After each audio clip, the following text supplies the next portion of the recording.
All right, ladies and gentlemen, so it is 2 a.m. here, so I can finally get some nice and quiet. There's been construction upstairs for me for like the past 8 months. It's starting to piss me off. But I put out my Ret Reckoning, not Ret Reckoning, my Deep Ret Paladin PvP guide for Season of Discovery. And I got a lot of comments basically saying, do Reckoning, do Reckoning, do Reckoning. This is probably because I've been putting out multiple videos on the subject of Deep Ret, but I haven't put out anything on Reckoning, and I'm definitely the Reckoning guy. And Reckoning is in a weird place currently at level 40 in Season of Discovery. Okay, so basics of Reckoning at level 40. She's actually extraordinarily powerful, and the only reason she's very, very good right now is because Holy Reckoning is technically online. And when I say technically, I mean barely. Like, if we were missing one talent point, I could not sit here and tell you that Holy Reckoning was online, and you'd be forced to play a kind of all-in Reckoning style without any of the ret. It would really suck. You'd be like all-in protection practically. But let me show you what you're actually supposed to do. Okay, so you're actually supposed to put 5 points in either Divine Intellect or in Divine Strength. In this particular case, we're going to put it into Divine Intellect. And you only put 2 points into Spiritual Focus. Again, if we are missing one talent point, this wouldn't work. You get 5 points in Readout because there are many matchups where you actually will use a shield, particularly if things go badly. So, for example, if you stun a rogue and the PvP trinket that lets them get out of stuns now is in the game, or it gets resisted, you're gonna have to go sword and you got to swing your rec bomb into them and go sword and board really fast. Use a lot of sword and board when you're healing. This is Holy Reckoning, so you're going to be doing a lot of healing. And of course, Improved Devotion Aura is absolutely useless. You put 3 points in Precision, put 2 points in Guardian Favor. I got 2 puppy dogs over here going ballistic, is what it is. 4 points in Toughness, 1 point in Kings, and then here's the kicker. You put 3 points in Improved Concentration and only 2 points in Improved Hammer of Justice. This is what's making Holy Reckoning online currently. This gives you 50% pushback immunity, and of course a 15% chance to resist silence and interrupt effects. This is giving you a 28%, so combined you have a 78% pushback immunity that is perfectly serviceable. If we removed 1 point here, it would only be like a 64%. That's not very serviceable at all. We wish we had 1 more point so that we could put it in for like 92% reduction, but it is what it is. At level 60, you actually put 1 point in here. And then 2 points if you really want to, between 1 to 2 points, and then that's it.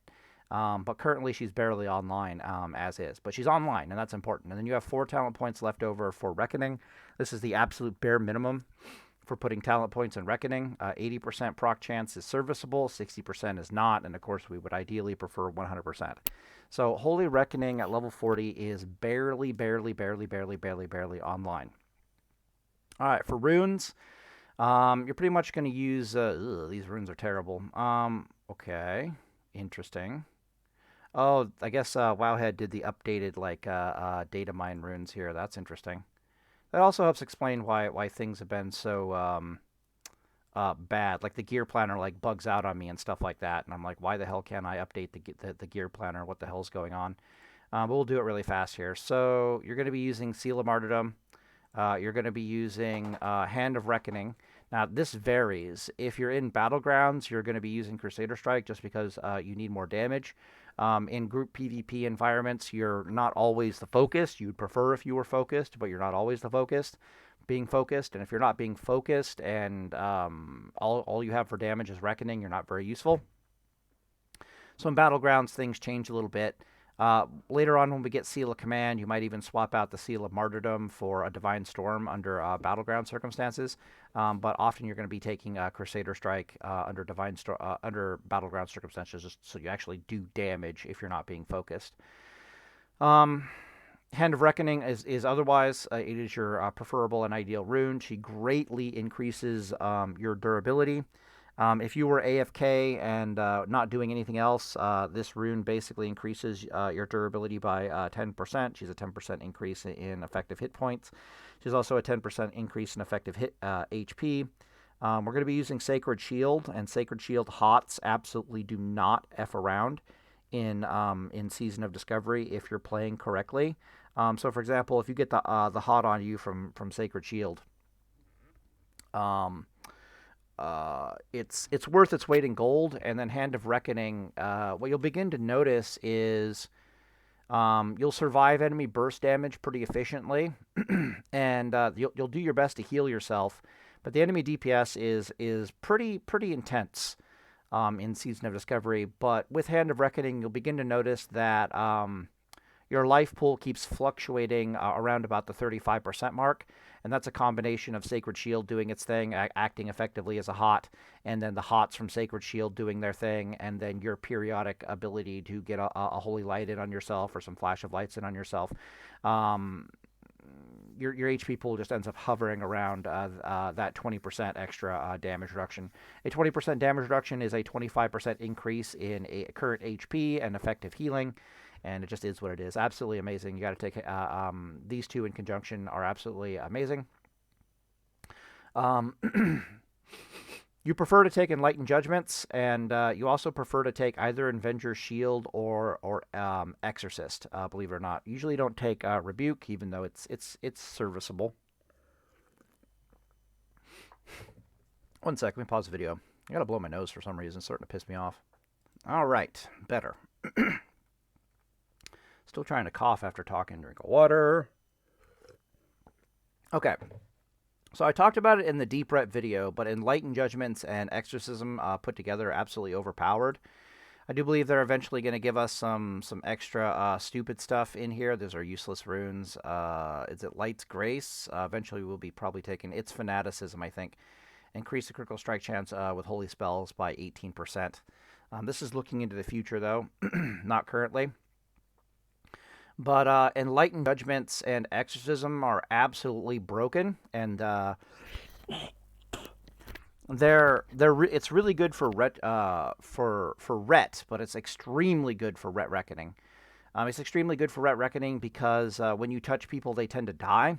So you don't really need Rebuke all that much. So a Deep Ret Paladin, by contrast, might get more out of Rebuke than they'll get out of Enlightened Judgments and Exorcism. They'll get more out of Sheath of Light than they will get out of Enlightened Judgments as well, because Deep Ret Paladins actually have to sit around on their target for a while, pumping DPS into them, and they don't like them healing, and they can make use of Sheath of Light and all that stuff. Ret Reckoning Paladin can't. Our proper playstyle is when we touch people, they die. Okay, so Sheath of Light doesn't really do much for us. Rebuke doesn't really do much for us because when we touch them, they die, which means you're typically going to be using the Exorcism and Enlightened Judgment combo. You could use Avenger's Shield, so at level 40 currently, we're probably using Avenger's Shield because we don't have access to our PvP trinkets to really catch people. But once you get access to your PvP trinkets to catch people, it'll be Enlightened Judgments and Exorcism. These two spells right here are absolutely broken on a Reckoning Paladin, and the primary reason for that, they're actually missing the rune that reduces the cooldown of Exorcism and Holy Wrath by 50%. Yeah, this stupid piece of shit. Okay, so that makes it even worse, right? So this is looking into the future. So without these two runes, it's currently level 40. And then in the future, if you have these two runes, if these two runes actually go through as is, like Blizzard's just... Holy crap, that's terrifying. You might not even want Fanaticism. You might actually go Light's Grace instead in the future. You might actually need the increased Holy Light stuff here. Well, let me explain why this is so broken. It's because of spell pushback. So, for example, versus mages. Mages at level 60 can put up, I only know the stats at things at level 60, basically, but they can put up a bubble shield if they're a holy, frost mage. They can put up a bubble shield for like 800 HP. Your Exorcism in proper PvP gear is only going to hit for about 700 damage without Sheath of Light. Let me think about that. Yeah, about 700 at best without Sheath of Light. So Exorcism alone is not enough to actually, unless it crits, it's not alone to punch. It's not enough damage to punch through most shields in the game. Priests also have about a similar HP level shield of about 800. It's not enough damage to actually punch through shields and cause spell pushback, specifically against mages. A judgment, of course, doesn't do enough damage. She'll do about since we're using Seal of Martyrdom, she'll be doing about 400-ish damage in proper PvP gear. Maybe 500 she can crit. So, but when she crits for ×2 damage. So without, if Exorcism crits, it'll punch through the shield and cause pushback. If the Judgment crits, it'll punch through the shield and cause pushback. Both of these are holy spells, so the increased critical strike chance from Fanaticism is absolutely insane. This is in the future, obviously. But combined together, Exorcism currently is on a 15-second cooldown, but later she might be on like a 7.5-second cooldown. Your Light and Judgments are currently on a 10-second cooldown, but later they might be on an 8-second. They're going to be on, not might be, they're going to be on an 8-second cooldown because you do go into the ret tree. We'll talk about that in a second. I'm doing kind of a mix of talking about life at level 40 and life at level beyond level 40. I'll be more specific about level 40 here in a second when we start talking about the gear, but we're just looking at what we're doing in general, like how this works, why these two runes work together.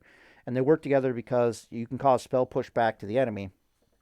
And Classic WoW PvP was not designed for Paladins to be able to cause spell pushback to the enemy.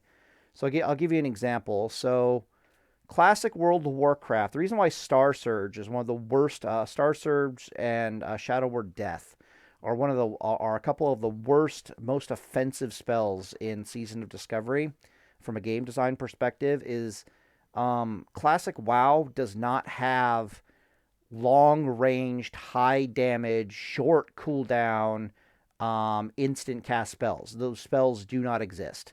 Especially when being anywhere near remotely mana efficient. So Druid's the closest thing to a long-range instant cast spell, and that does damage. And literally, it's just their Moonfire and it's basically just dots. It's just half the damage on the dot is instant cast damage. No other class has that in the game. And they don't have that in the game for a very, very, very fucking good reason. It's because once you start giving classes instant cast spells that can actually do damage, they start being able to do terrible things to the enemy. They start being able to cause a spell pushback to the enemy. They end up being hyper mobile. So, for example, with these two spells here, you can blast the crap out of shamans at range. There's not a goddamn thing they can do about it. The only thing they can actually do is go into Ghost Wolf form and try to close the distance with you. That's it. Because they don't have any instant cast spells that reach out past 20 yard the 20 yard mark to actually touch you. Mages don't have any instant cast spells that can reach out past the 20 yard mark. Nobody has instant cast spells that reach out past the 20 yard mark in Classic World of Warcraft. And when you start giving people that, it means that they can hover around the 30 yard range mark and just keep peppering you. And if you try to root yourself in place to cast a spell, they can just moonwalk backwards and interrupt it and then just keep peppering you. It's really scary what things like that start doing, if that makes any sense. Okay, so versus mages specifically, we can punch through their shield and we can cause spell pushback on them. If you don't know how spell pushback works, it starts at 1 second of spell pushback, and then it begins to have itself into oblivion. There's no real diminishing returns, it just halves itself into oblivion. So the first piece of damage pushbacks spell casting by 1 second, and then the next one is half a second, and then a quarter of a second, and you get the idea. However, if you were like 0.5 seconds into your spell cast and you suffered 1 second worth of spell pushback, unlike Wrath of the Lich King or future expansions, you wouldn't suffer the full 1 second pushback. Instead, it only goes back to 0. So you'd be pushed back 0.5 seconds and not a full second. So there's a little bit of a technique there where you have to let the enemies get pretty deep into their spell casting before you actually bitch slap them and push their spell back. But when you do, it's super powerful. So basically, you can make versus we're talking about mages here, but this affects basically everybody. You can make mages sheep spell casting. Rather than it being 1 second spell cast, it ends up being either a 1.5 second spell cast. It'll be a 2.5 second spell cast. I need to take a drink of water. It ends up being a 2.5 second spell cast. And that's it if you had to punch through a shield. if you didn't have to punch through a shield or, you know, exorcism crits or lightened judgment crits, and they're gonna have like a 33% chance to crit or something stupid like that if you took fanaticism, like dear fucking god. Uh, so yeah, so it'll be between a 2.5 and a 3-second spell cast. Now, you can cover as a paladin 8.6 yards a second in movement speed. Okay, and we multiply that by 2.5, and you can see that we're going to cover about 21. It's a little bit more than that. It's like 8.64. So you're going to cover literally about 22 yards in distance while they're trying to cast sheep, and while they're stationary, your melee range is 5 yards. If they're moving at all, because of leeway, it becomes plus 3 yards. So as you can see here, as long as they're standing still and trying to cast that sheep, they have to be further than 27 yards away from you, or you can literally run over to them, start running at them, exorcism them, and lighten judgment them. You'll punch through their shield, cause 1 second of spell pushback, and you can delete them out of existence. The horrible thing about this is that while using leeway, let's say the mage is exactly let's say the mage is 28 yards away from you. The only thing you have to do to get out of range of their sheep cast is literally press backpedal. You don't even have to press backpedal for a second. You could only have to do it for like half a second, and you're basically good. The reason for this is because when you're backpedaling, you reduce the range of all enemy spellcasts by 3 yards. So if he's 28 yards away from you and it's a 38-yard range spell, and you just backpedal, next thing you know, it's 31-yard range is blah, blah, blah. The point is that with these two spells, it becomes literally impossible for a mage to get a sheep off on you without them being in severe threat of you just running over there and deleting them out of existence. Where this gets even worse is when you start factoring in bubble, you start factoring in skeleton pet summons, you start factoring in Skull of Impending Doom later, you start factoring in grenades, you start factoring in, what else is there, Goblin Mortar, you start factoring in, we did Skull of Impending Doom, we did skeleton pet summons, we did PvP trinket, we did bubble. What ends up happening is you just keep peppering the mage with damage, and they can't sheep you without having serious problems. And when they finally do get sheeps off on you, you just wait 6 seconds until they start trying to eat and drink. Like, let's say they do get a sheep off on you. You wait the 6 seconds because that's how long they need to get out of combat. And then you just PvP trinket the sheep away and you start blasting them again. And it's like, what the balls? And so then they have to run away again and you start blasting them again. It's like, Jesus. And then you can use Bubble to do that. You can use Skull of Impending Doom to do that. If you run out of, you can use grenade trinkets to stop their sheep casts and get even more pew-pew on them. It's just disgusting. Basically, this gives your Reckoning Paladin the boxing equivalent of one hell of a jab, and you can basically just jab enemies to death with it. While and unlike Deep Ret or or Deep Holy, they have to respect the Wreck Bomb. The Wreck Bomb's not doing anything except it's zoning people out. It's forcing them to run from you as opposed to stand their ground. So, for example, versus a Deep Ret Paladin, even though they're getting jabbed and spell pushback, and the Deep Ret Paladin can run over there and bitch slap them, it's not enough damage to threaten them, so they can typically get the sheep off. So Deep Ret Paladins are definitely living in a world where they have to use PvP trinket and bubble, and they have to pepper the enemy to death, right? From a Reckoning, same thing with Deep Holy Paladins. They have Holy Shock to play with. The Deep Ret Paladins have Repent to play with, so it changes things a little bit for them. But they don't have to respect the melee attack damage, so they can actually stand there and sheep the enemy in place. They just end up getting bitch slapped by an auto attack and probably a Crusader Strike for their troubles. But a Reckoning Paladin, no, they have to run. And that's, even if they don't have to run, the pepper damage is enough that they're just going to die anyways. Okay, so that's versus mages. And mages are one of the hardest classes for us to deal with in the game. You start looking at trying to deal with it versus shamans. Okay, well, shamans typically, they use grounding totem to try to screw you over. Shamans use a very specific burst to try to kill paladins, and absolutely critical to that burst is dogs are going crazy. Absolutely critical to that burst is grounding totem. All right.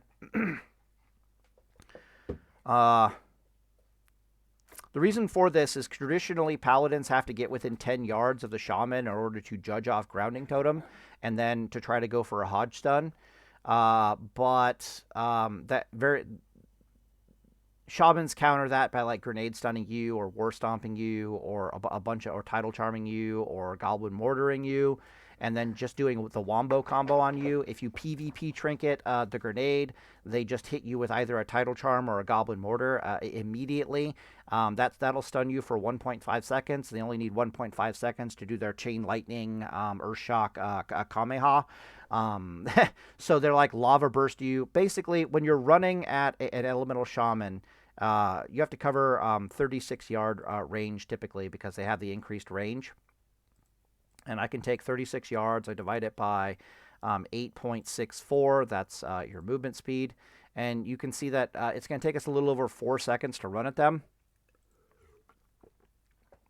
Their casting sequence is a 2-second cast spell into a Fire Nova Totem, but while the Fire Nova Totem is on cooldown, they're usually running away, so it doesn't really count. So you're running at them at X speed, they're running away from you at X speed. They then grenade you while they're running away at the same time. They try to basically grenade stun you right when you're in range of the Fire Nova Totem, and then they spin around and they start kamehamehaing on you. And if you trinket that stun, they just tidal charm you or they grenade stun you, or my bad, like goblin mortar stun you, and they go right back at the kameha. So you end up taking like a 2-second spell cast, which in Season of Discovery is going to be a lava burst, and you end up taking a Fire Nova Totem to the face, and then you get kameha'd on, and there's not really much you can do about it. Now, in the theoretical counterplay to all this is, I'll judge the Nova Totem to death. And I'm probably within, if I PvP trinket, I'm probably within range of the shaman to get a HoJ stun off before they can get a goblin mortar off. That's the theoretical counterplay, except you have grounding totem is sitting right there basically laughing at you. And then you could swing into the Fire Nova Totem to get rid of it, but you're basically wasting whatever wreck bomb or reckoning charge that you had to in that scenario.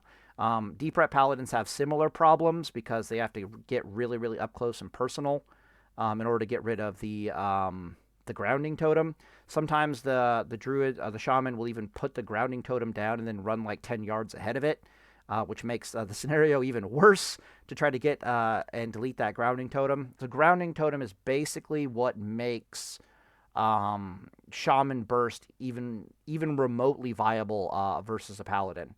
And the next thing you know, you have Enlightened Judgments, the grounding totem's gone, and it's never coming back, and that's a fucking problem for shamans, because every time they put down grounding totem, you just judge it away. You're just like, judge, and your judge is 40-yard range. And like I said before, you're able to bitch slap them at range, and they can't root themselves in place and compete with you because you're hyper mobile. So their only counterplay, they can't run away either, which is terrifying. So you're basically hovering at like the 30-yard range mark. When they try to hardcast a spell, you just moonwalk backwards. You don't want to run farther. That's not true. They have a 30-yard range on their spells, but I guess it really doesn't matter. So anyways, you're popping in and out of range on them, and you're blasting them with spells. You're making their lightning bolts and their, what is it? Damn it.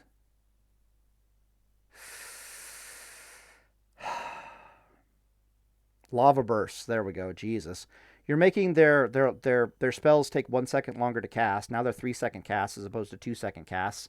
And then if you double tap on them, they're going to be 3.5-second casts, which is even worse. Shamans often don't take Eye of the Storm, believe it or not, because it comes at the cost of improved Nova Totem. Fire Nova Totem giving them a weaker burst. They might start taking Eye of the Storm. Eye of the Storm, basically, we can look it up real fast here. Let's go to Shaman. All right, this is Gear Planner. Tools, Gear Planner. No. Talent Calculator. Shaman. I want to see what the Eye of the Storm actually says. Eye of the Storm gives you a 100% chance to gain focus casting that lasts 6 seconds after being a victim of melee or critical range strike. The focus casting prevents you from losing casting time when taking damage. Yeah, so they'll probably take Eye of the Storm, but it really comes at an opportunity cost for them. So it'll be like only about half the shamans you run into will probably be having Eye for the Storm, and you'll be able to tell really, really fast if they have Eye of the Storm or not. But it basically just means that if your Judgment crits or if your Exorcism crits, oh, hey, they don't have those talents there anymore. That's nice. If your Exorcism crits or if your Judgment crits, then for the next 6 seconds, you can't really bitch slap them without... they won't have any spell pushback. But this also lines up super, super well with your Judgment cooldown of 8 seconds and your Exorcism cooldown of like 7.5 seconds or 15 seconds. So even if they take Eye of the Storm, it doesn't really do anything. It just means you run away a little bit. It's super oppressive for them because basically it means that now you can close the distance with the Shaman before they can get off their Kamehameha combo. They have no grounding totem.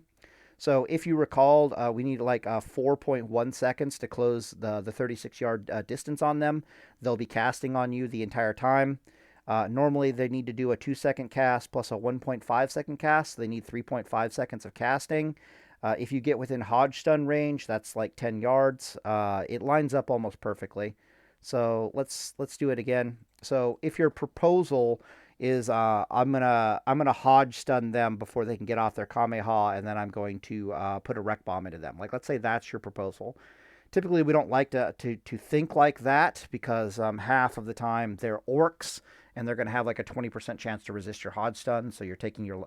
It's a little risky to think like that. But I'm going to... No. Okay, so... But if you're doing the HoJ stun thing, rather than having to run 36 yards, you're only going to have to run 26 yards. And if we divide that by movement speed... I'm trying to show you... This is a lot of words and a long time just to tell you that everything... Shamans barely get off their mathematical bursts versus Paladins traditionally. Barely. It is close as balls. And when we have 1 second of spell pushback that we can 100% calculate into the mix, they just don't get it off anymore. Like, it doesn't work anymore. You're able to close the 36-yard range distance to them and introduce them to the afterlife, and they don't really have any counterplay to it whatsoever. All right, so we'll divide that by 8 point... Yeah, so you can see it's literally like 3 seconds, okay? So it's 3 seconds to get off a HoJ stun.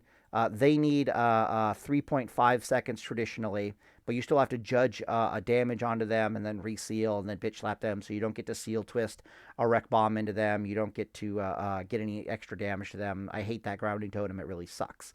However, now they need 4.5 seconds. Okay, which is a big, because you're doing 1 second of spell pushback. If they didn't take Eye of the Storm or it didn't crit, then they actually need 2 seconds of spell pushback, which is actually kind of terrifying. No, that's not true because you judge away the. Basically, you're judging away the grounding totem, and then you're exorcisming their lava burst, so it takes 3 seconds to cast as opposed to 2 seconds to cast, and by that time you're basically physically on top of them, and there's no way they can get off their wombo combo. They're stuck trying to stun you for 3 seconds, but that's not really going to work.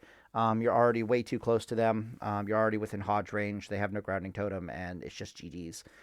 So if they Goblin Mortar stun you, you just trinket it and Goblin Mortar stun them, and then they're up shit creek without a paddle. They're going to get caught. Not much they can do about it. They're going to get caught. But if you're making the 36-yard run, 8.64, you can see that that's going to take you 4.1 seconds. The Shamans need 4.5 seconds to get off their combo. Even if you don't use the HoJ stun, you're catching them. All right?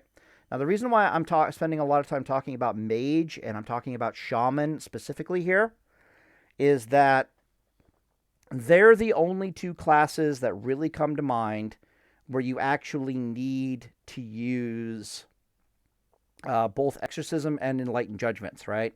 One you have to get through a totem, and then you have to cause spell pushback. The other one you have to get through a bubble shield, and then cause spell pushback.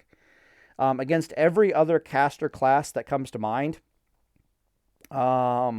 it's even more oppressive. So I'm describing how oppressive these spells in conjunction with themselves are to enemy spellcasters. It's even more oppressive against like a warlock. For example, they're trying to cast fear on you. Okay, well, it's not a 1.5 second, it's not a 20-yard range 1.5 second cast anymore, which they can barely get off, right? Okay, so oh Jesus, we don't want that. Calculator. I don't know if you've ever done the math on any of this stuff, but there's a reason why it's a 1.5 second cast at 20 yards. Okay, let's say you're running at a warlock, right? Okay, because you're physically running towards a warlock, their effective range of their spells is increased by 3 yards. So it's not a 20-yard range fear cast, 1.5 second fear cast anymore. It's a 23 second fear cast anymore. Yeah. So, and then of course we divide that by 8.64, and you can see that, what is it? Yeah, we need, actually that's not going to work, is it? No. Okay. Okay, so, Jesus. If you're pressing W towards a warlock, it's not going to be a 20-yard. They can actually start casting fear on you at 23 yards. They don't have to start casting fear on you at 20 yards. It literally extends the range of the spell, and it extends the range at which they can start casting the spell because of leeway in classical World of Warcraft. Okay? Your melee range while they're standing still is 5 yards. So we have to reduce this by 5 yards, which means the effective range of their fear is now 18 yards. We then take that and we divide it by 6.4 because that's our movement speed, 6.4 yards per second. And you can see that we need about 2 seconds to get over there and wreck bomb them. And they have a 1.5 second cast. Okay? Which means they're getting that fear off before we're getting a wreck bomb on them 100% of the time. 100% of the time. Even if you play around the 20-yard range, and how you would do that is... You penetrate the 20-yard range, you see them going for a fear, and then you moonwalk backwards to about the 20-yard mark. And because you're backpedaling, it reduces the range down to by 3 yards. So they'll whiff the fear cast at about the 18-yard range mark. Okay, so you're at 18 yards, and they can't get their fear off on you because you're backpedaling. It reduces the range. By, I think it's 2 yards. I could be wrong. It's 2 to 3 yards. I can't quite remember. But I think it reduces it by 3 yards or something like that. And now if you're pushing in on them, so yeah, you penetrate, you get them to, you bait out the fear. You backpedal right before the fear ends so that it whiffs on you because its effective range has dropped to 17 yards now. And then you start running at them from that point. Even then, the math looks very interesting. Okay, clear. So it ends up being like 18 minus 5 because that's your auto attack range. We divide that by 8.64, and you can see that they can still barely get that fear off. But the math gets much more fuzzy there. Maybe they actually do eat a wreck bomb at that point. Once you start factoring in Enlightened Judgments or Exorcism, this just doesn't happen anymore. And even in the past, it kind of was a thing because they're trying to get the fear off. You're running at them. You judge damage into them. It pushes them back for 1 second. Congratulations, they're eating a wreck bomb. But because they know they're eating a wreck bomb, they're almost always like, Void Walker pet summoning, or they are, what is it? Usually they are a, damn it, what are they called? Soul Link Warlock. There we go. Jesus. They're a Soul Link Warlock, so they don't mind eating the wreck bomb. They'll just eat the wreck bomb and then sack their void pets shortly after, and they're just like, okay, what now? But Enlightened Judgments and Exorcism, what it allows you to do is it allows you to pepper them at range. And once, we don't have Cleanse right now, but once we get Cleanse, that's just cancerous ass for a Warlock. You can do to them what basically druids do to them. You just run around and you start blasting them with spells, and what the hell are they going to do about it? They have to find some way to close the distance to you. They don't really have any range slows that they can keep on a Paladin. They don't move faster than normal. There's basically nothing they can do. They just get jabbed to death. And when you want to close the distance with them, it's fairly easy because the spell pushback stuff becomes super easy to kill succubi. It becomes super easy to kill their pets if they come anywhere near you. You just jab them to death. It's actually quite terrifying. You charge up a wreck bomb and you start jabbing them to death, and then when the time comes, you just run over there and you delete them out of existence. Really scary stuff.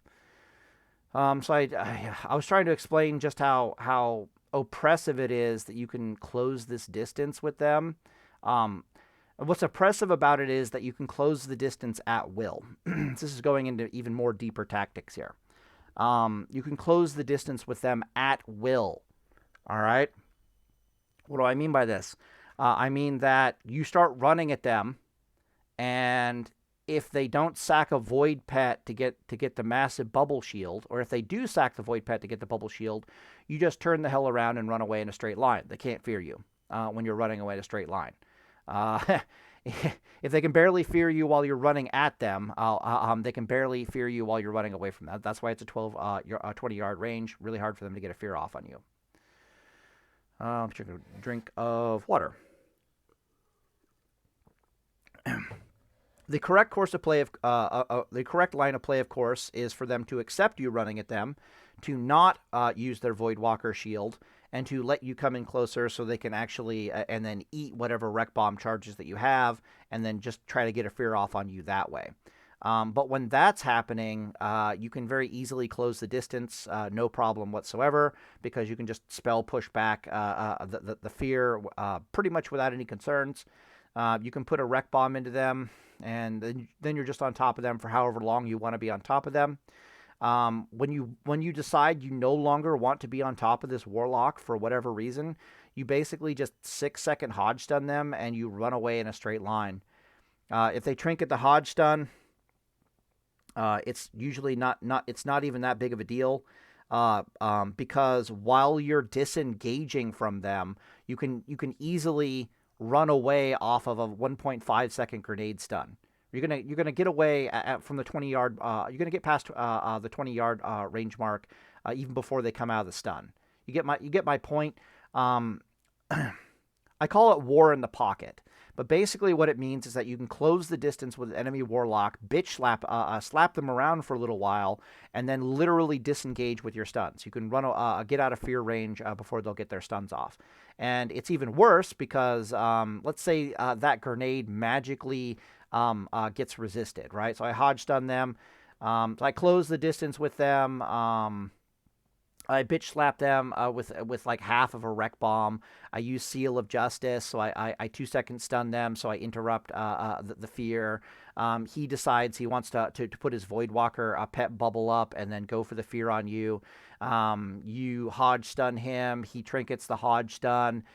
You start running away for your life. You grenade stun them. The grenade stun, it gets resisted. Only now are you eating a fear. That's the only scenario while you're eating a fear. And it's because he has that bubble shield up.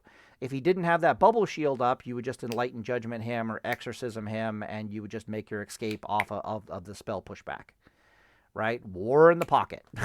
You're just like, nope, sorry, sir, screw you. So you can actually close the distance with them. You can stay at range and give them jabs. You can close the distance with them. You can slap them around a little bit, and then you can run away whenever the hell you want to. Absolutely terrifying and oppressive. If you're using skeleton pet summons on them, it gets even worse. Absolutely disgusting. Against druids, it's hard to catch them, but they're going to be bitch slapping you at range with spells. You're going to be bitch slapping them at range at range with spells. They're going to be HoDing themselves. You're going to be using Sacred Shield and HoDing yourself. It's probably just a stalemated draw or a Man of War, a race to the bottom type scenario.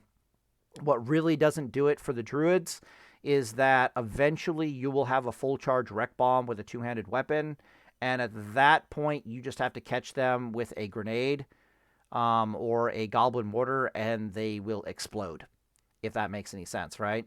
So you can do these ranged jabs against the druids, and they basically have to stay. Eventually, you're going to get a wreck bomb, and you just get to delete them out of existence. Is basically what I'm saying. That's against a boomkin or a spellcaster. Druid. Against a kitty cat druid, you're a reckoning paladin. Lol, Keck, W, bubble, stun, delete. Right? It's just get a full wreck bomb, hit them, and they're gone. What other spellcasters exist in the game? Let me look up here. Priests. Priests are one of the harder ones to deal with. Priests are one of the, especially now because at level 40, because we don't have any PvP trinkets. Without PvP trinkets, they're borderline impossible to deal with, but you can just run away from them in a straight line and they can't do anything about it. They may or may not survive a full wreck bomb if you put it into them, depending on what your gear is. They are beatable under duel conditions, but you have to be wearing very specialized gear. Specifically, you have to be wearing shadow resist gear at level 40 because our shadow resist aura is up to date at 45 shadow resist, right? So very easily we can put on this item and that item to get our shadow resist up. Yes, I know they can double dip on the spell pen trinkets. If they use both Warsong Gold spell pen trinkets, they can get 20 shadow pen. There's not a lot of shadow resist gear currently in the game, but it's more than enough shadow resist to get the job done. We don't have Mithril Insignia currently, but we do have access to PvP trinket, and more importantly, we have access to what is it? PvP trinket. More importantly, we have access to, I can't remember.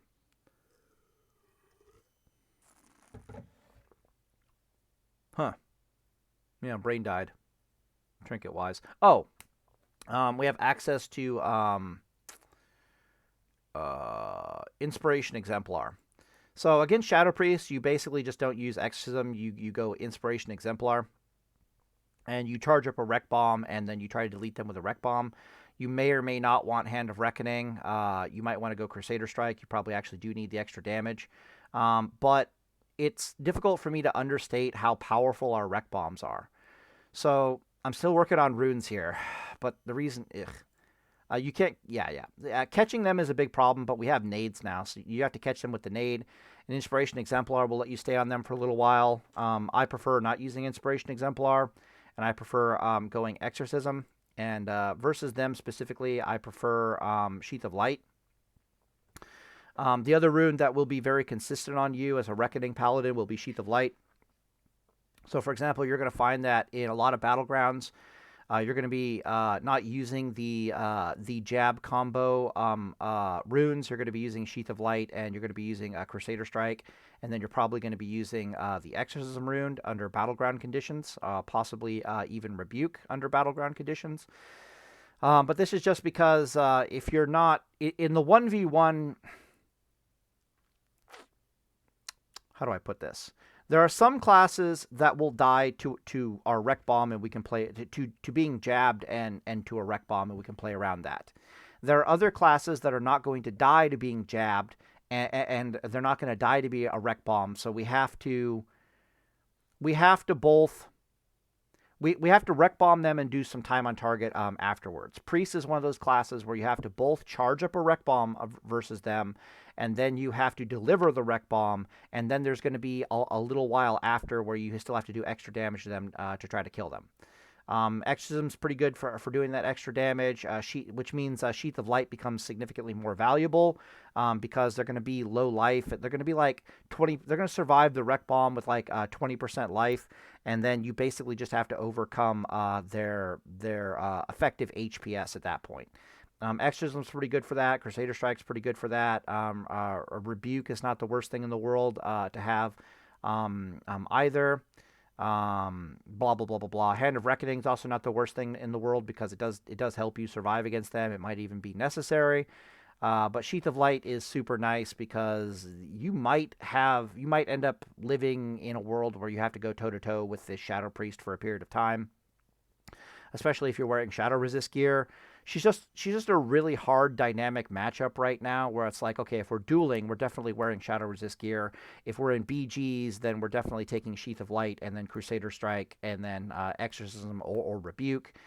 If we are in open world PvP, you're almost always using Sheath of Light in open world PvP, and then you typically you're using Crusader Strike because you're usually doing things in the open world, like you're mining and you have to kill mobs in order to mine. And then when somebody jumps you, you have Sheath of Light up, so that's pretty cool. You take Crusader Strike just so you can actually do some damn damage, so you can live in the open world. And then typically you have the Exorcism rune to like when I'm out in the world and I'm mining, these are the runes that I'm using. And so when I engage in combat as a Reckoning Paladin, this is just what I have available. If they insist on fighting over the mining place, then I will get into a more proper PvP gear loadout. So they kill me the first time. When I come back the second time, I'm coming back far more properly geared to fight whatever the hell it is that's currently pissing me off. But if you had this and you're fighting a Shadow Priest, this is basically ideal. You're going to hack them to absolute pieces. If you have this versus a Hunter, it's not super ideal, but it's not the worst thing in the world either. The last thing to talk about, of course, is Sacred Shield. I've talked about it before, but we'll talk about it again. Make sure we're still recording here. Yeah, okay, cool. So Sacred Shield is absolutely amazing. She does way more for you than Art of War. She does way more for just about any Paladin, with the sole exception of Deep Holy Paladin, and even then it's like 50-50 as to whether or not she does more for you than Art of War. I think Sacred Shield for PvP I think in Season of Discovery you're basically stupid if you're not taking Sacred Shield for any Paladin build in the entire game. I would question what the hell you're doing if you're trying to tell me I'm going to take Art of War, blah, blah, blah, blah, blah. It needs to be very matchup specific. You're like, oh, I'm fighting warriors. Okay, I'm a Deep Holy Paladin. I'm taking Art of War. I'm fighting a rogue. I'm taking Art of War. I'm fighting anything that wants to melee me. I'm taking Art of War. If it doesn't want to melee you, then you're taking Sheath of Light. It just is what it is. The hot on Sheath of Light is extremely powerful. All right, extremely powerful. It gets even more powerful in conjunction with the proper runing of Hand of Reckoning. If you have Sheath of Light for whatever reason, like if this is your build out in the open world, sometimes this is my build out in the open world. Sheath of Light in conjunction with Sacred Shield is insane. The reason for this is because Sacred Shield has a hidden 43% spell power ratio behind her. So every 100 spell power, you're gaining 43 hit points on the shield. At level 60 with proper PvP gear, this means that the shield is about 300 without Sheath of Light, and she is 400 with Sheath of Light. The hot effect is 150% if you let it crit. The hot effect is 150% without Sheath of Light, like base healing of a flash of light over 12 seconds without Sheath of Light. With Sheath of Light, she ends up being 240. She goes up 90, which is pretty damn powerful. Hand of Reckoning just makes things worse because you have a 20% damage reduction. 20% damage reduction is worth a 25% increase on all healing effects and on all bubble effects because it does factor that in. So that 400, when you're below 35% life or roundabouts there, that 400 shield becomes a 500 shield. That like 150 HPS becomes like an even more insane HPS. This thing is just absolutely not screwing around. One sec, let me pull this up. Find the S. Really? No way. There we go. Savik's Guide sucks. Hell yeah. Open. So here's basically the math on her right here. Comparing how Exorcism works versus like Sacred Shield. Did this in the Ret Guide video. Just go over it really fast. So Exorcism runes are basically worth about plus 65 DPS for every like 450-ish spell power. This gearing up here is factoring in you having Sheath of Light. So without Sheath of Light, basically reduce it by about 220 spell power. Really depends on what the attack power is doing over here. This is your hybrid. Hybrid gear has like 2 to 3 pieces of Avengers gear. This is full Avengers gear with a bunch of hybrid gear. Then this, of course, is full tier 2 with like 2 or 3 piece martial gear, and this is like a full tier 3 build here. But as you can see, our spell power is hovering around the 400 range mark, but for Sacred Shield purposes, it's definitely over 400.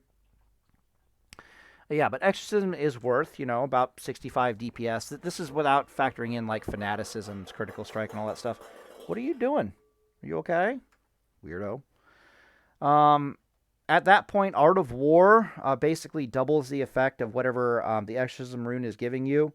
But that's for every 20% melee critical strike you have, and of course that's highly dependent upon whether you're in melee with the enemy or not. So if the enemy doesn't want to fight you in melee and you have trouble catching them in melee, Art of War is borderline useless.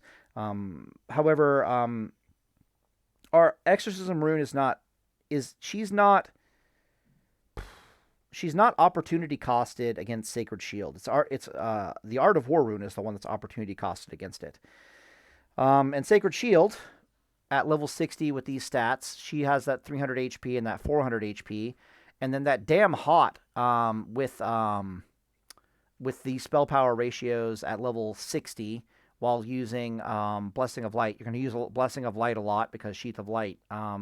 Blessing of Light is worth like 400 to 500 plus healing for... No, that's not true. She's worth about 300 plus healing versus for Flash of Light. Okay? And you can see here that we only have about 400 or about 450 on average plus healing through all of our gear. I cannot stress enough to you that if you're using Sheath of Light, you're probably going to want to use Blessing of Light, because the hot is so valuable here, and the plus 50% increased critical strike chance benefits. Everything here just goes together. This is what's making you a super tanky Giga Chad in Season of Discovery. But as you can see here, that you got about 50 to 70 HPS from Sacred Shield, and then if you get this hot off on you, it's worth an absolutely insane amount of HPS. And then Reckoning Rune comes around and just increases all this by like 25%. And this is what's causing you to be super, super insanely, maddeningly tanky. You can see the gear over here. You have tons of HP in all these builds. They are very HP-heavy builds. Yeah. So let's say you're a Reckoning Paladin, so you don't have Sheath of Light, right? You only got 50 HPS from a Sacred Shield. Your base healing without, it's about 620. So Flashes of Light heal for about 620 on average. But they have almost a 100% critical strike chance if the Sacred Shield bubble is up. The way Sacred Shield works is that in order to gain the 50% increased critical strike benefit, the shield has to be up on you and unpopped. This is a little bit difficult to get used to in PvP, but you get used to it pretty damn fast. So you can pretty much guarantee that when the Sacred Shield bubble is up, assuming we get Fanaticism in the future, this thing's going to have like a 100% critical strike chance. Like a terrifying, because it's going to be like 50% plus 18% from Fanaticism plus 15% from your base gearing. Okay, what is that, Billy? It's like, okay, 50 plus 15% from gear plus 18% from Fanaticism. You have an 83% chance that these Flashes of Light crit. That's like holy balls. And so your 620 Flashes of Light suddenly 620 times basically 1.5 shoot up to like 930 hit points. And then we have to multiply it's the base healing I did the math for. Clear. And then so now if we look at the hot on ourselves, the hot is worth 150%. Yes, we times that by 1.5. So the hot is going to do that over 12 seconds. Okay, cool. So it's like 77 HPS. That's without Sheath of Light. With Sheath of Light, you can see these numbers spike up even higher. So Sacred Shield's worth 50 HPS, and then this stupid hot rolling on you is worth like another 77 HPS. And then Hand of Reckoning is going to say, hold up, hold my beer, and is going to increase this by like 25% when you're low life. So you have like 160 HPS rolling on you from like Sacred Shield alone. Like what the proper Sacred Shield usage alone and proper gearing, like what the balls. And then you try to compare that to the Art of War rune. There's no comparison here. This thing is absolutely monstrous. If for some reason you had Sacred Shield on you, then this thing just basically goes Super Saiyan. And like well over 200 HPS without even breaking a sweat. Damn. like damn. And when you play with these runes, you start playing properly, you get those hots on you, you feel it. Super feel it. So Sacred Shield, absolutely a must take. Absolutely a must take for every Paladin build in the game. If you're taking Art of War, I question your decisions in life. All right, what else is there? Oh, right, but like I said, in the future, we're probably taking Enlightened Judgments and the Exorcism rune, so you're not going to have Sheath of Light. But if you do get caught with Sheath of Light for whatever reason, it's not the worst thing in the world. It's not the worst thing in the world if it's active. Under Battleground conditions, your Sheath of Light will be active, which means, how do I put this? Sheath of Light is the superior rune if we could consistently activate it. Okay? But because we're playing a Reckoning Paladin, the sheer act of activating our Sheath of Light usually means that our enemy died, right? Which is what's making it useless.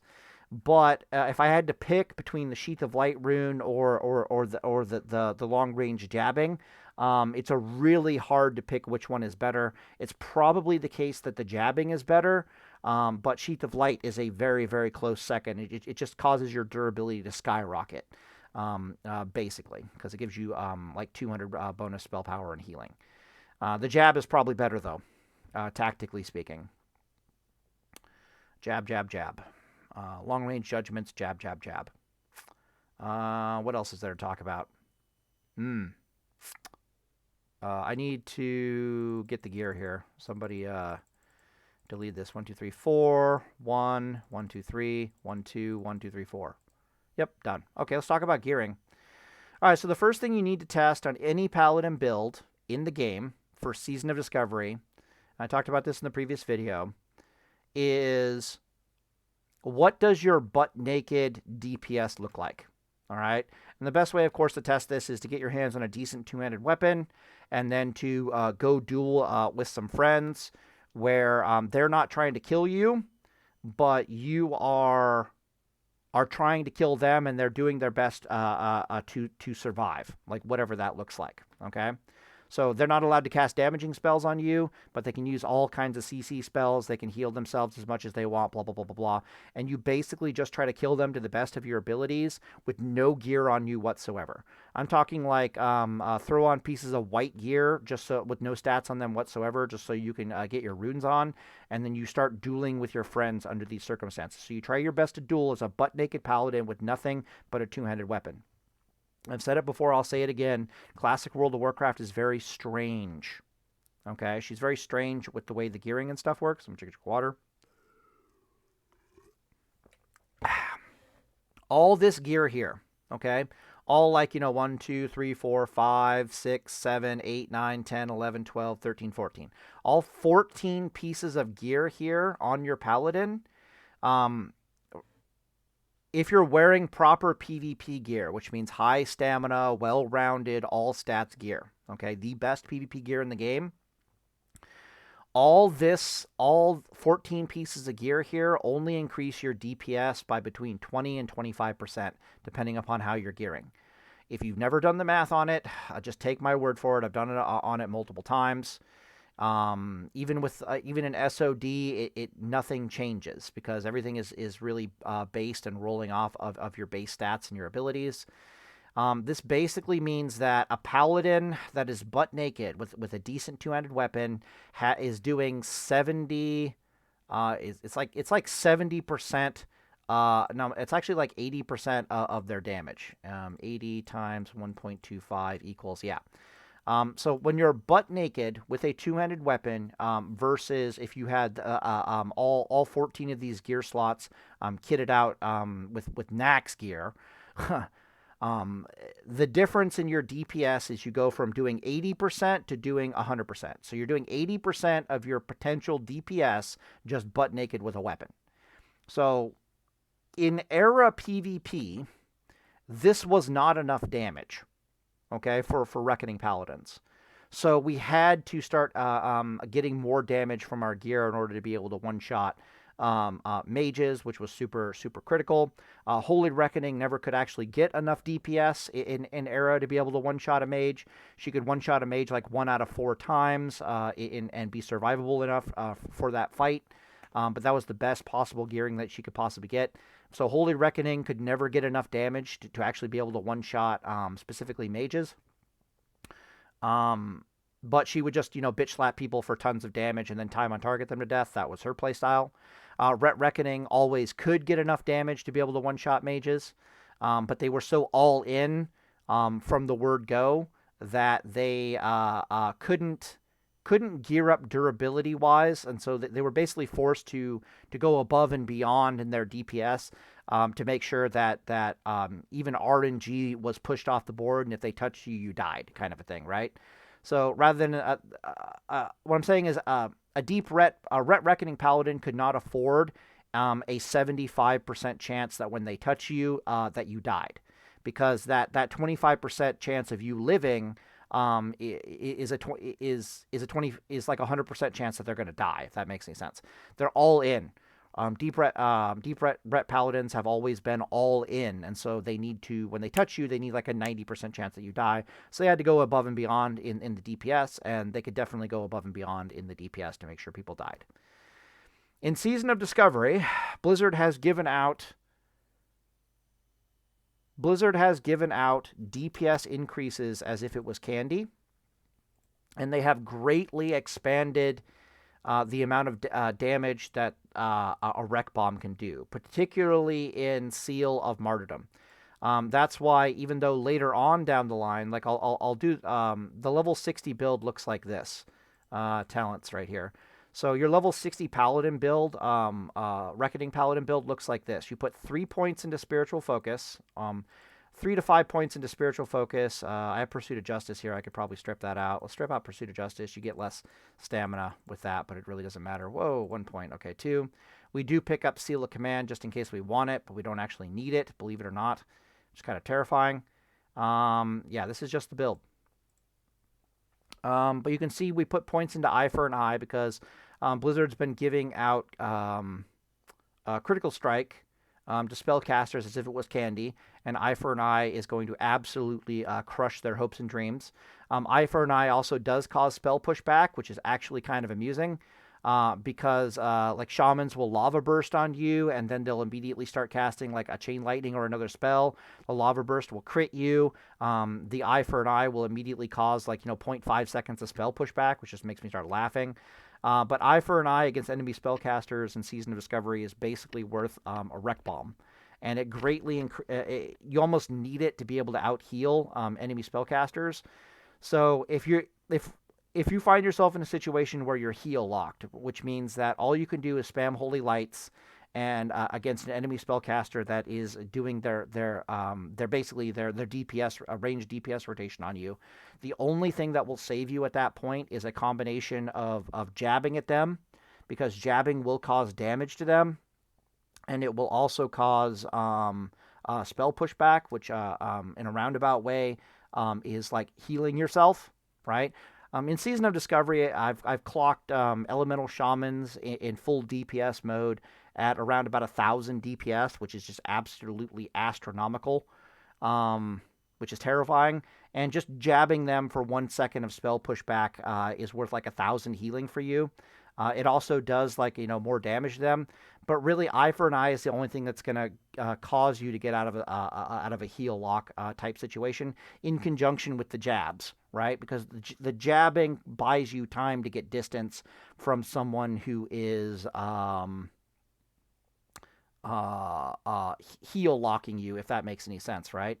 So if you find yourself in a heal-locked scenario where all you have to do is spam heals and you're slowly dying, the only thing that's going to save you is Eye for an Eye procs and getting distance with the jabs. Because you can jab them, cause 1 second of spell pushback, and then use the 1.5 second GCD of yours to get distance away from them. And that in combination with Eye for an Eye, it can be super deadly for the enemy. But yeah, you put 4 points in spiritual focus. You can see it's a 56% pushback immunity, and then improved concentration makes that 106% pushback immunity. You also have the 15% chance to reduce silence interrupt effects. This thing is going to be a war in a can. Absolutely terrifying. And yeah, you're going to want to take the jab runes on this. Pretty much 100%. Exorcism, Enlightened Judgments, 100%, 110,000%.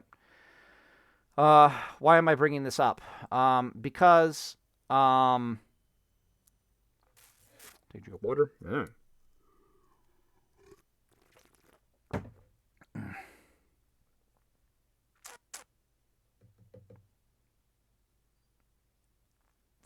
What I'm trying to explain is that we have a shit ton of chip damage, right? We have the jabs, which are going to cause chip damage to our enemies.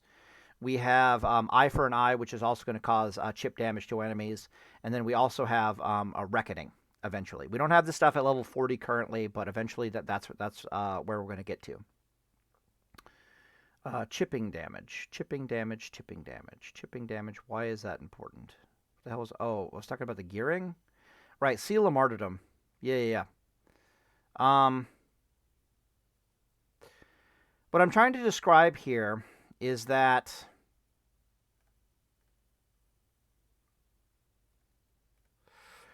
in Season of Discovery, the Seal of Martyrdom Wreck Bomb is more than enough damage to get the job done. When you start factoring in Eye for an Eye chip damage in the future, when you start factoring Exorcism chip damage on enemies, when you start factoring in Enlightened Judgment chip damage on the enemies, things start going... you're going to kill people with in wreck bombs almost 100% of the time. Almost nothing can survive it. It's I don't want to go into the tactical reasons why they can't survive it. I don't want to go into the mathematical reasons why they can't survive it. Nobody is surviving anything. The best thing I can do is show you the difference in Wreck Bomb between Era and Season of Discovery right now. So in Era, your Wreck Bomb is... Like, let's say you do 500 base damage, which is reasonable, and you're trying to Wreck Bomb out of existence a mage, which they tend to have, like, 20% armor. Everything else you can kill in a little bit of time on target afterwards, pretty much no problem. It's... Wreck Bomb damage is specifically tailored to killing mages specifically. Everyone else eats a Wreck Bomb and they either die immediately or they get chopped to pieces shortly afterwards. It's mages specifically that need to die in the Wreck Bomb, because if they don't die in the Wreck Bomb, they turn you into a sheep and they just reset the damn thing. Although you have, you can give them the jabs and do all the tactics, which means they're going to die shortly afterwards anyways. But I want to show you how much our Wreck Bomb has increased in power through Seal of Martyrdom as it currently stands. I don't know what Blizzard is thinking, but it is what it is, right? So if you do 500 base damage and you're going up against an armored target of 20% armor, you're going to do 400 white damage per hit, which means you're going to do about 2,000 white damage from the Wreck Bomb of the target. We're not factoring in anything else here currently. No critical strike chance, no nothing. It's just, okay, this is basically what it looks like. It used to be that you would Wreck Bomb either with Seal of Command, or you would Wreck Bomb with Seal of Justice, or you would Wreck Bomb while twisting and improve Seal of Justice with a Seal of Command. Seal of Martyrdom can definitely twist Seal of Righteousness. What that means is you have to compare it to Seal of Command, is what I'm trying to say here, right? Because the command build traditionally will twist a Seal of Justice, if possible, and then Martyrdom will twist a Seal of Justice, with possible. We don't have Crusader Strike or really any GCD demands on this build whatsoever, so rather than Wreck Bombing and Crusader Striking the target, we will be Wreck Bombing and Seal Twisting a Righteousness into the target, virtually guaranteed 100% of the time. We can also judge at range, get those on cooldown, exorcism at them at range while closing, get those on cooldown. This also makes it even, the chip damage makes it even more terrifying. But let's just look at it here from a base perspective.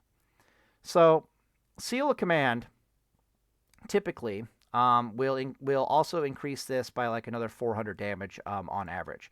She does 70% of it, but it's holy damage, so you don't have to factor in the armor, and it just pans out. If you want to see it, it's like 0.7 Okay, cool. It's like 350, but she usually has some other bonuses behind her, like, holy power this. She has a spell power ratio behind her of like 20%, and that usually pumps it up easily to the 400 range mark.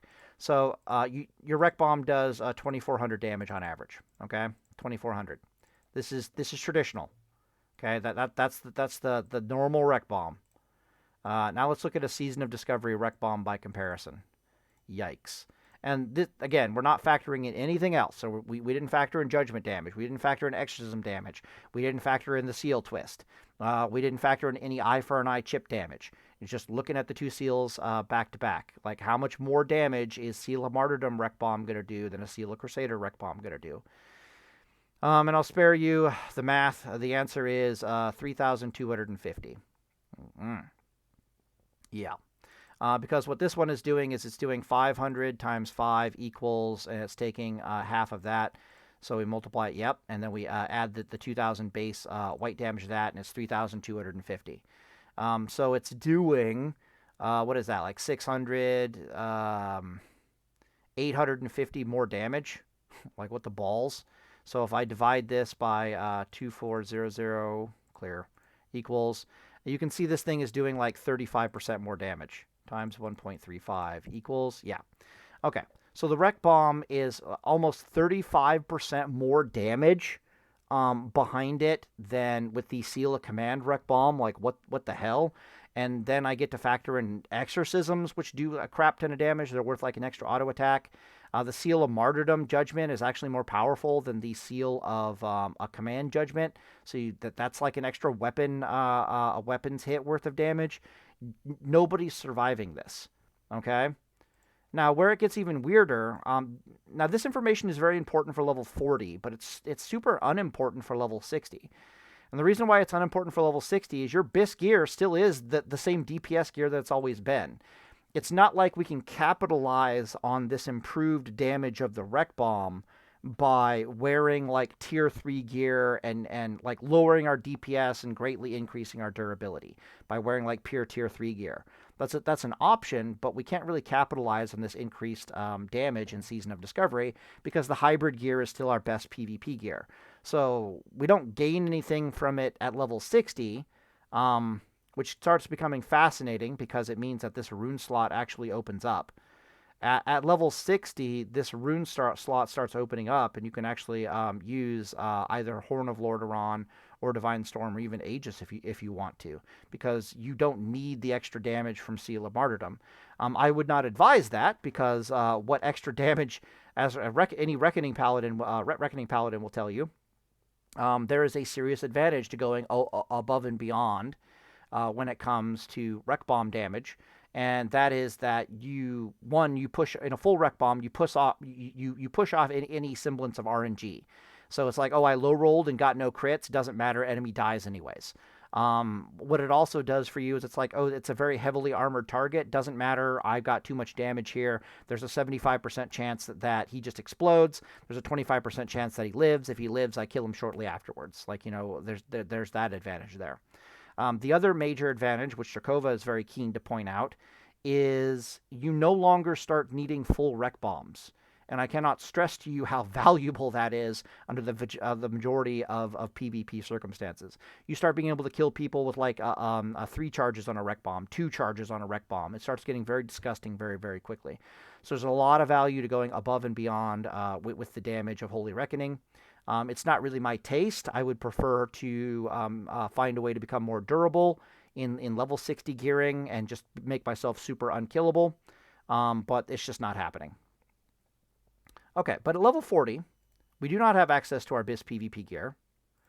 What does our gearing look like at level 40? Well, the answer is that we can kill anything in its dog with a full Rec Bomb at level 40 with Seal of Martyrdom because it hits so damn hard. Especially when you're taking the right runes and you got the that damn chip damage. You got the jab, right? And it's not Reckoning that's online right now. It's Holy Reckoning that's online right now. So what this means is you're going to want to gear with as much stamina as possible. Stamina is your main stat.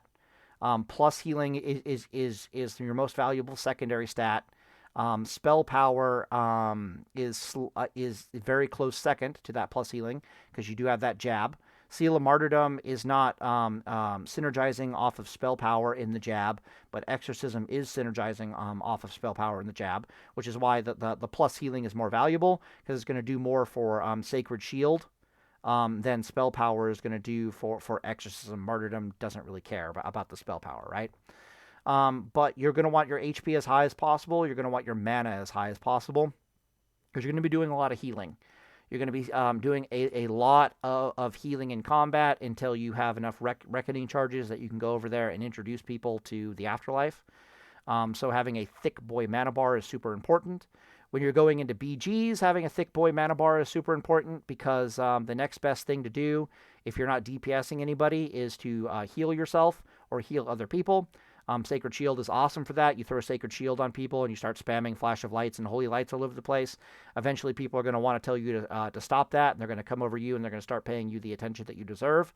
And you're a Reckoning Paladin, so that attention is not going to go the way they wanted it to go. And of course, when you get low light or when you get low mana, you can just wade into the battlefield and start murking people anyways. If you get silenced, which is the more ideal scenario, you just start wading into to the enemies. It's like, congratulations, you ate a mage silence. That's a healer that didn't eat a mage silence. And you're a Reckoning Paladin, so you just wade into people. Good stuff. But usually using Sheath of Light and Crusader Strike in Battlegrounds. But what I'm trying to tell you is the mana bar is still super, super valuable. You will love having a 2,700 plus mana bar. You can see we have almost no strength on this gear whatsoever. Let's go down here to the stats. Yeah, we only got plus 58 strength. We have almost no agility. Stamina, of course, is to the moon. So there aren't any better shoulders than this. There are no stamina intellect shoulders, no stamina spell power shoulders that are better than this. So we're just stuck taking this plate mail shoulder with strength on it. We are stuck with taking this hazard breastplate because there's just nothing better for us. Blizzard won't give us access to the electromatic chain shirt because they're like, Paladins don't wear mail spell power. I wish I had access to this. I wish I had the ability to buy the what is essentially the. Hey, be quiet. I wish I had the ability to put on shaman gear. I would put this on in a heartbeat. Over hazard, and I would put on anything of its equivalent in a heartbeat over the hazard piece. But I just have to put on the hazard piece because it has the most stamina, and the next best thing besides spell power is strength, and it has strength on it, so it's like whatever. And of course, it's the same story with the rings. This ring's super easy to get, 16 stamina. Definitely put it on. Same story over here. There's a spell power ring, but this one has more stamina, and it's also got strength. So we end up putting that one on. But the stamina intellect spell power one is not the worst thing in the world. Hey, quiet, relax.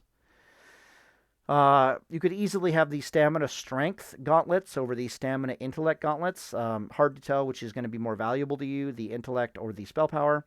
I'm running around with the strength stamina ones, but I would definitely prefer to have the intellect ones so I can get my hands on them. I don't have the brain cage. I'm really missing that. And, of course, you have this neck piece, which looks stupid. You know, stamina, intellect, plus healing. What the hell? But trust me, you want plus healing. You want plus healing or spell power, and that's basically just how you want to roll. So you have basically as much HP as you can possibly have. You have as much mana as you can possibly have. If you look at our spell power, we only have 84 spell power. That's pretty low. But it's not bad. So it's like high spell power would be like 120. You only have 84, but your healing is 120, which means you heal as well as a Holy Shock Paladin, but you don't do spell damage with Exorcism as much as a Holy Shock Paladin does. But you're a Reckoning Paladin, so it's just a different animal. You sit in Concentration Aura and you Flash of Light yourself to try to get the hots rolling, and you don't even think about making moves to try to kill enemy players until you get the hots rolling on yourself. This is especially so the case if you have Sheath of Light. But the jabs are also, jabbing people to death is also absolutely insane and amazing. Very, very powerful at level 40. At level 60, you no longer have to pick and choose. You just wear the all stats gear, and it's going to give you the best of everything. Your Wreck Bomb goes absolutely crazy.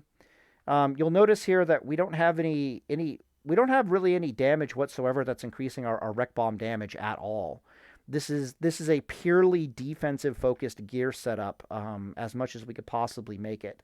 And the reason for that is because our rec bombs are already basically deleting people out of existence. We have more than enough DPS butt naked already. So you're going to lean into the durability side of things. And again, at level 60, I wish I could lean into the durability side of things, but turns out that the all stats gear is just by far the best gear to wear, and so you're just gonna. It's the most durable gear. What I'm trying to say here is, if you're in full tier 3, you're gonna do just fine at level 60. If you're in full tier 1, which if you don't know is basically a tier 3 stat with strength gear on it. Tier 1 is, how do I put this? If you're in a full tier 3 set at level 60 as a Reckoning Paladin, you're going to be happy as a clam because you have more than enough damage to get the job done. You don't need any additional spell power. You don't need any additional attack power. You don't need any additional critical strike chance. You probably just have more than enough damage to get that job done. And tier 3 is the most durable suit in the entire game. However, a close second durability suit is the hybrid gear. Zoom in on it so we can get very clear here while I finish out this video.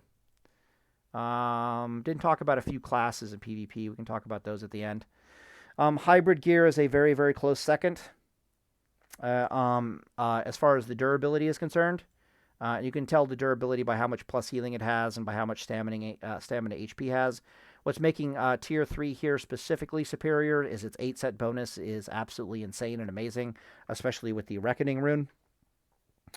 But she has a weaker jab, of course, because she's down like 120 spell power, which is kind of intense and insane at that point. Actually, that's not true now that I'm looking at it, because this is with yeah, I think she's down like 150 spell power, I think. My bad. So her jab will be slightly less effective, but cleansing, healing you for 200 HP is just insane.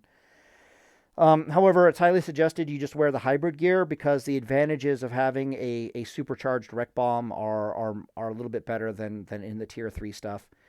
My ideal gear set based upon known runes, and this is based upon, like, Fanaticism rune and all the other stuff.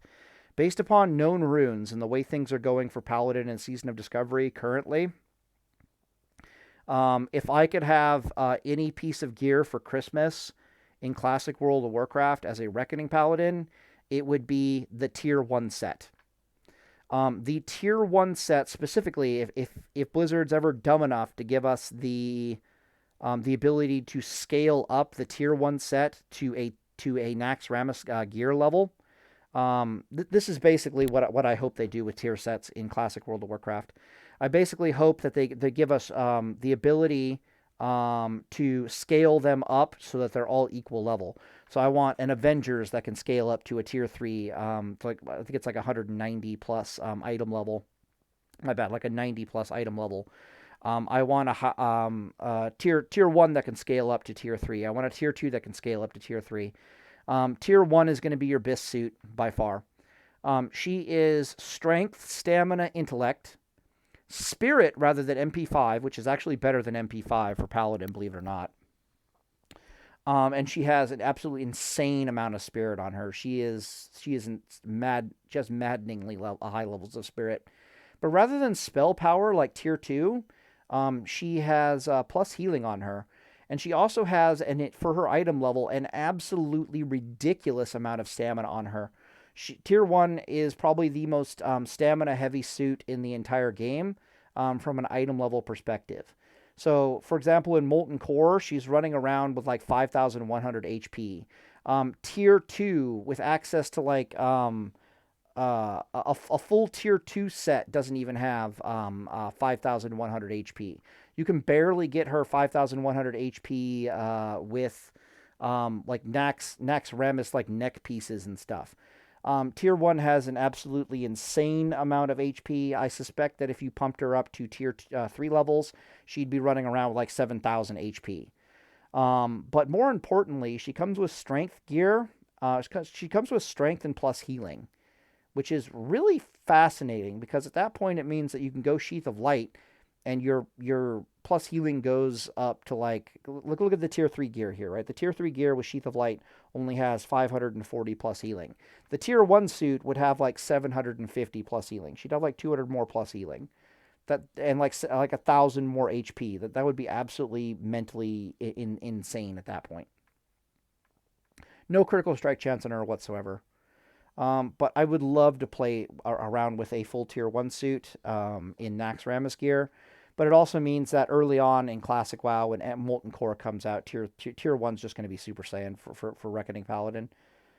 Dude, like, Jesus. Yeah, but that's about it. Yeah, but since our best PvP gear currently does not exist in the game, and Blizzard is forcing us to choose between what is essentially warrior gear and what is essentially spell power, intellect, stamina gear.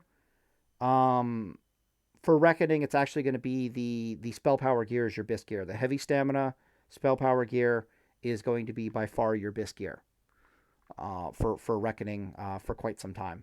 Once the hybrid gear starts coming out, it's not even a question. It's going to be that the hybrid gear is best, the hybrid gear is best, the hybrid gear is best, with the stamina, intellect, spell power gear being a close second. Okay, so let's cover any classes that I might have missed. So I've been trying to explain why the jabbing is so oppressive to certain classes, particularly enemy spellcasters. Jabbing is very oppressive versus mages. It's very oppressive versus shamans. It's very oppressive against warlocks because you can just beat the crap out of them at range and engage in war in the pocket type tactics. It's very oppressive against rogues because rogues can no longer run away from you. You can very easily keep them in combat for very long periods of time. You're also a Reckoning Paladin, so you kind of just laugh at rogues. What the rogues want to do against you is they want to open on you, get a bunch of combo points, and then run for their fucking lives. And then come back and try to delete you. Basically, you just keep like Sacred Shield up and HoTs on yourself and be in heavy stamina gear, and the rogues can't really do anything. They're just going to eventually die to a wreck bomb, and there's just not much they can do about it. The problem they have is, I think Blizzard gave them a PvP trinket that lets them actually trinket away rogue stuns. So you can't HoJ stun them anymore. But it's like the next stun just kills them. Because the only reason we're stunning them is so that when you swing into a target that's stunned, they don't get to, there's no dodge, block, or parry. So it means that even if they have evasion up and you stun them, so it's like I HoJ stun them, they PvP trinket it, and then I Goblin Mortar stun them, or I Tidal Charm stun them, or I Grenade stun them. That's going to last 1.5 seconds, but it doesn't matter because the Wreck Bomb is so powerful, they're just going to get deleted out of existence. This isn't even a matchup. It's actually kind of terrifying. And running away from you doesn't really work anymore because they have to use sprint to try to get the hell away from you, and you're just jabbing them the entire time. It's terrible. And they have to run so far away from you that you can basically just heal to full. And it's like, okay, yeah, now they got combo points on you, and but your HoJ stun is going to be off a cooldown before they can kill you, and they're just going to die in the HoJ stun no matter what. There's no counterplay that I can see versus Reckoning Paladin for Rogue right now. They just die. Against Warriors, it's actually very simple. You just Rage Starve them, same as we've always done, which means you go Sword and Board versus Warriors. They're really powerful in Season of Discovery, but they're also extremely rage dependent. And going up against a super heavily armored Paladin that's rage starving them with Sacred Shield and has all these damn HoTs all over the place and is healing themselves and has a 15% chance to ignore pummel and gets heals off anyways. And holy fuck, it sucks to have to pummel this fucking Paladin because it costs 10 rage for me to pummel him. I really wish I could spend that 10 rage on keeping Mortal Strike up. You start rage starving them to unheard of levels. Like the rage starve starts getting over 9,000 versus a warrior. The next thing they know, they don't even have enough rage to keep Mortal Strike up on you, which means you start healing and you just beat the crap out of them. Your rune slot changes a little bit, so you don't use Seal of Martyrdom against a warrior because it parry hastes the crap out of them. Warriors gain rage from their white attacks. They don't get rage from anything else. And they can't gain rage from white attacks that go into shields. All shields are super powerful against them, especially when they have no rage to pop the shields. And then a Sacred Shield and then Rage Starving them with Sheath of Light becomes absolutely oppressive versus them, because they just really struggle to keep Mortal Strike up while simultaneously generating any rage whatsoever. If you're leaning into this with any kind of trinkets, so we're talking Burrower Shell, we're talking the AB trinket that puts a physical damage absorb shield on you, we're talking Arena Grandmaster trinket. Warriors hate that crap. When you're rage starving them, they fucking hate that shit. Oh my god, do they hate that stuff? Super oppressive. Causes Mortal Strike to start falling off. You basically just heal every chance you get because it forces them to kick you, and then 10 rage is super expensive for them to kick you. And there's a 15% chance it whiffs and your heals go through anyways. Super oppressive. And then you still have Bop and Bubble to play with. It's just nightmare fuel. They just can't do anything. But more importantly, you use Seal of Righteousness versus Warriors because it doesn't cause parry haste, and the spell damage does considerably well against them. More importantly, you tend to use Edward the Odd, and you go Sword and Board, and when Edward the Odd procs, you just Holy Light yourself, and even if Mortal Strike is up, Warriors hate that. Hate it, hate it, hate it, hate it, hate it. They don't want you healing at all, and you're just like, Holy Light, just terrible.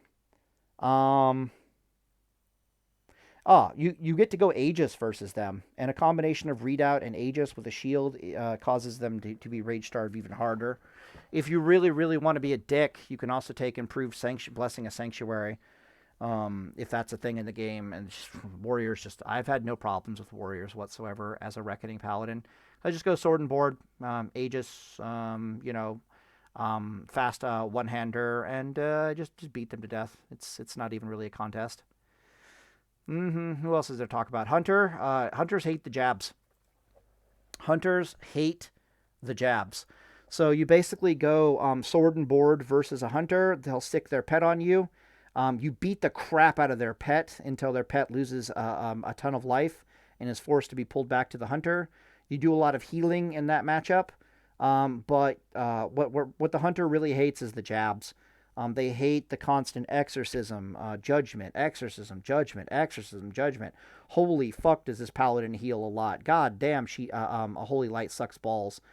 You just spam Holy Lights into yourself. Flash of Light to get the hot rolling, the Holy Lights and Sacred Shield. You just carry the day, no problem. Even if none of that is working, there's very easy. This is at level 40 is how you're playing it now.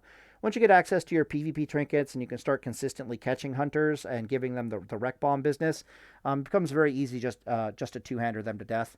Right now, we are using Sheath of Light versus hunters. It's specifically Sheath of Light and Avenger's Shield. Avenger's Shield is what's causing you to be able to catch them and activate Sheath of Light, whether they like it or not. So, for example, you Avenger's Shield them, you start making your way over towards them, they're forced to PvP trinket it. Then you grenade stun them while their PvP trinket is down, and you go over there and you start bitch slapping the shit out of them. If you had a full wreck bomb at that point, they're basically dead. If you didn't have a full wreck bomb, then it activates a Sheath of Light. The reason why I'm bringing up Sheath of Light is because sometimes when you fight hunters, what you have is Sheath of Light, Exorcism, and like Crusader Strike, like you're out in the world or you're in a battleground. And then other times you're fighting them in duels, in which case you have the option to you have jab runes, and Lord knows they hate the jab. Oh Lord, do they hate the jab. There's also a trick with them where you can weapon swap right before you judge a Seal of Martyrdom.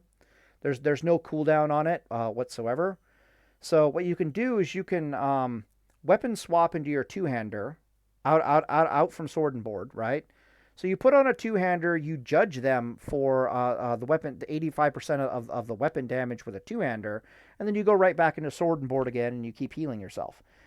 They absolutely they hate the jab, but it's just as easy to kill them if you have Avenger's Shield and Sheath of Light and all that stuff. Sometimes you get caught out there with like some weird random stuff that you have. Like I've fought them with the Reckoning rune, and I had Sheath of Light on, and I had Exorcism. They still just die. They typically will survive the wreck bomb at that point, but then exorcisms just end up finishing them off. Later on, you'll get Hammer of Wrath, and you'll get Cleanse, and you'll get access to Goblin Mortar and Nomashenomatic, and you see where all this is going. It's just not a matchup. They just die. Yeah, it is what it is. So that covers all classes. The only one we're missing is other Paladins. Fighting Rep Paladins as a Reckoning Paladin at level 40 and fighting them in the future is really scary. Believe it or not, the matchup has always been extremely close. If you've ever watched dueling tournaments, like there's an amazing video of Holy Saxy Boy going at it versus a Retribution Paladin, and he's not playing incorrectly versus the Rep Paladin. Rep Paladin versus Reckoning Paladin seems like it should be like kind of one-sided one way or the other, but it's like a super close matchup that slightly favors the Reckoning Paladin in the grand scheme of things. Repent is super oppressive because we can't PvP trinket it. In Season of Discovery, everything is so bursty that rather than having a nice long fight that's secretly a mana war between the Deep Rep Paladin and the Reckoning Paladin, or all Paladins. All Paladins fighting any other Paladin is in era Classic World of Warcraft is a secret hidden mana war. Which means if you go out there in full tier 3, again, you're probably beating the crap out of... you're probably winning just about every duel you get into with any paladin there is. Because you're recognizing that this damn thing is a mana war, and they might not have recognized that it's a mana war. It's secretly a mana war. But in Season of Discovery, it's actually more of a race to the bottom. So it's secretly secretly a mana war, but it's not as much of a mana war as you would think. What does this mean? It means that at level 40, your correct line of play is to bubble Repent. I am not joking. You bubble the Repent, and so it'll be like. How do I explain this? Okay, so you want to start a distance away from the Reckoning Paladin. The Reckoning Paladin will take note that you are 20, 30 yards away from him. And his opening action, of course, will be to exorcism you, because why not?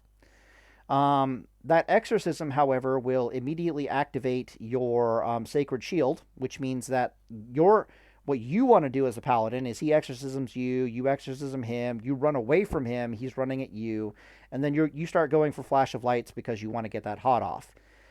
It is imperative that one of the worst things that the Reckoning Paladin can do is let you get that critical Flash of Light hot on yourself, because he's not going to win the 1v1 anymore. He's going to get absolutely smoked in it. So he's going to have to repent you. Is the course of action. Now, this is bad for you because it means that he can repent himself and then heal himself back up to full while your exorcism is on cooldown. You still have chip damage of exorcism on yourself, and of course he can start wombo comboing the crap out of you, and his abilities have been on cooldown for 6 seconds, yada yada yada, right? So he wants to get over there, use repent to stop the hot, and start beating the crap out of you. The correct line of play for you is to get repented, let the paladin close with you, because he'll basically start dry humping you, right? And then you just bubble the repent away and you start beating the crap out of him. Ideally, you do this before he is healed off the exorcism damage. But if you basically use bubble purely offensively against the Reckoning Paladin, at that point he's basically lost. And the reason for this is because you still have PvP trinket for his HoJ stun. So he'll stun you, you'll PvP trinket it. You'll stun him, he'll PvP trinket it. But he doesn't have heal in combat, and you do. Which means you're going to, even though you bubbled his repent, you're going to force him to bubble first. And then you get to heal to full and reset the distance. And when you reset the distance, so now nobody has anything, right? There's no PvP trinket. There's no bubbles available. There's no repent available. Nobody has nothing. You can then reset the distance on the paladin, and you can get your hots rolling. And if nobody has nothing, the Reckoning Paladin wins. It's Repent specifically that is giving the Deep Ret Paladin a chance against you. And if you just bubble it away and then start beating using bubble purely offensively while you're still high life, it's almost a guaranteed win chance. It's only RNGesus with Art of War that'll come in and save them at that point. Okay, so that covers all classes, all specs, battlegrounds, all runes, everything. I don't really have anything else to say to my knowledge. The jab is quite fascinating. Learn to live it, learn to love it. She's not super good right now in Season of Discovery because you do not have your PvP trinkets. I cannot stress how bad the jab is currently at level 40 in Season of Discovery. The reason why it's so bad is because you have no Goblin Mortar. You have no Gnomish Netomatic. So you have no ability to catch enemies unless specifically you're using Avenger Shield with a grenade. So at level 40, it's not uncommon to be Avenger Shield and then Sheath of Light or and Light and Judgments, right? But typically you're probably going to want to go Sheath of Light, right? And this is just your well-rounded all-comers build. The reason for this is because you actually need Avenger Shield to catch people. Worst case scenario, you're catching people with Avenger Shield and they're getting off of you anyways. Like let's say they survived the wreck bomb somehow, but your Sheath of Light at least is activated, so your healing capability has skyrocketed. The jab just isn't really good right now. Against mages, you need the jab, but Avengers also works as an effective jab at the current level, right? And you just need it to catch people. So if you're not using Sheath of Light, you're using something like this, and this is doubling as both catch and jab when it's needed as jab. The problem is you just not have your PvP trinkets, and traditionally we use our PvP trinkets to catch people. We don't need Avenger Shield to catch people. We use our PvP trinkets to catch people and then introduce them to the afterlife.